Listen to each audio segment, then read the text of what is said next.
Hello welcome. आज આપણે બનાવીશું બેસનની ચટણી। તો તેના માટે આપણે કેટલી ચીજોની આવશ્યકતા છે એ પહેલા આપણે જોઈ લઈએ।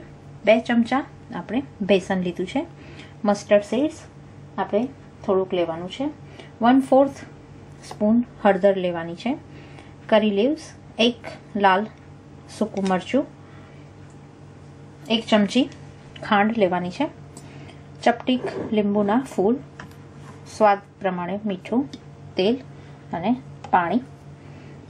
तो आ आपणे बेसननी चटनी माटे छे। एक बाउलनी अंदर आपणे पहला चणानो लोट यानी कि बेसन ए मूकीशुं। तेनी अंदर आपणे बेसननी अंदर थोड़ी हळदर, खांड, લીંબુના ફૂલ, મીઠું નાખી અને પાણી નાખીને બરાબર બ્લેન્ડરથી તેને મિક્સ કરીશું કે જે ગાંગડા જેવો ભાગ રહે એ ગાંગડા ના રહે, એકદમ મિક્સ કરી કાઢીશું।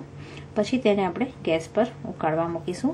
તો આ બાઉલમાં આપણે થોડુંક બેસન લીધું છે। બેસનની અંદર આપણે હળદર નાખીશું, 1/4 ટીસ્પૂન જેટલી હળદર નાખવાની છે। આ ચટણી આપણે તમે ગોટા ને ભજીયા ને બધા સાથે ખાઈ શકાય છે, બહુ જ સરસ લાગે છે। ચપટીક લીંબુના ફૂલ નાખવાના છે, ચપટીક વધારે નહીં। સ્વાદ પ્રમાણે મીઠું।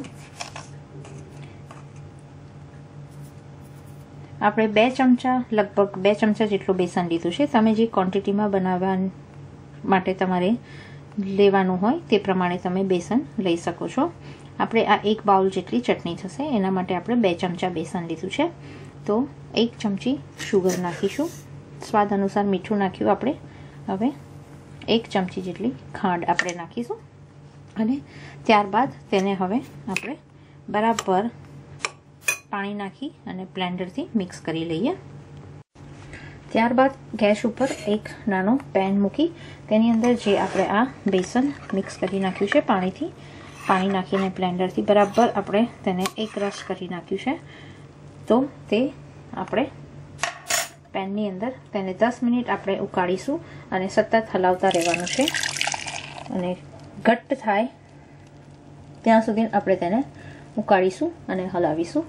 2 થી 3 ઉપરા આવે ત્યાં સુધી તેને ઉકાળવાનું અને સતત તેને હલાવતા રહેવાનું છે મીડિયમ આંચ ઉપર।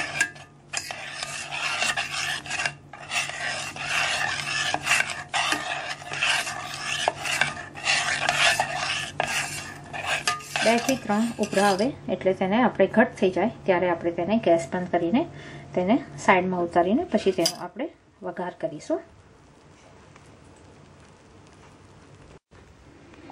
આ રીતે તેને સતત હલાવતા રહેવાનું છે। તમે જોઈ રહ્યા છો કે આપણે પહેલા જ્યારે પેનમાં ગરમ કરવા મૂક્યું ચટણી ત્યારે કેટલું જ પાતળું હતું અને અત્યારે તમે થોડુંક થીક થઈ રહ્યું છે। ચટણી થીક હોય એટલે આપણે તેને થોડુંક વધારે થીક કરીશું।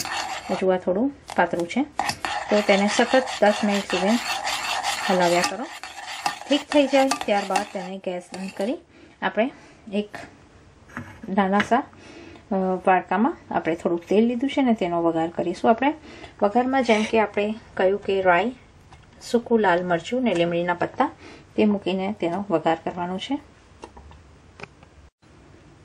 આ રીતે તમે ચટણીને થોડુંક સ્પૂનથી તમે ટેસ્ટ પણ કરી શકો છો કે જેથી કરીને તમને કંઈક ઓછું વધતું લાગતું હોય તો તમે અંદર તેને ઉમેરી શકો છો તમારા ટેસ્ટ પ્રમાણે, ખટાશ ગરપણ એ રીતે। અને આ ચટણી જે છે એ બહુ જલ્દી ક્વિક તમે 5 મિનિટમાં તમે બનાવી શકો છો ચટણી અને એની મજા તમે ભજીયા ગરમ ગરમ ગોટા ભજીયા સાથે ખાવાની બહુ મજા આવે છે। તો આ રીતે આપણે બેસનની ચટણી બનાવીએ છીએ। હવે એક બાજુ આપણે આ વઘાર કરવાનો છે। ચટણી આપણી ઠીક થઈ ગઈ છે તો તેને આપણે ગેસ પરથી બંધ કરી દઈશું। તેલ ગરમ થાય એમાં તમે થોડીક મસ્ટર્ડ સીડ્સ રાઈ મૂકો। રાઈ તતરે એટલે તેમાં લાલ મરચું સૂકું મૂકવાનું છે ને લીમડીના પાન કરી લઈશ. ગેસ બંધ કરી તે વઘારને આપણે ચટણીમાં મૂકી દઈશું. ત્યારબાદ ચટણીમાં મૂક્યા બાદ તેને 5 મિનિટ આપણે ગેસ ચાલુ કરી 5 મિનિટ તેને ફરી આપણે મિક્સ કરીશું, જેથી કરીને વઘાર ચટણીમાં સરસ રીતે ભળી જાય. અને બેસન છે એટલે એને ચડતા પણ વાર નથી લાગતી.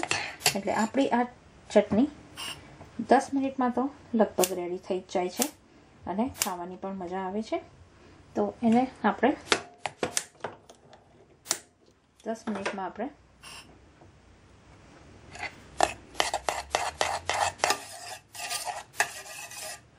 કોઈ પણ મહેમાન ગેસ્ટ આવ્યા હોય તો આપણે તેને બનાવીને આપણે સર્વ કરી શકીએ છીએ.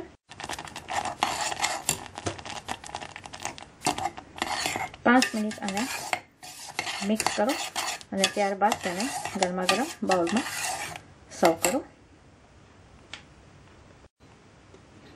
તો આ આપણી આજની રેસીપી બેસન ચટણી તૈયાર છે.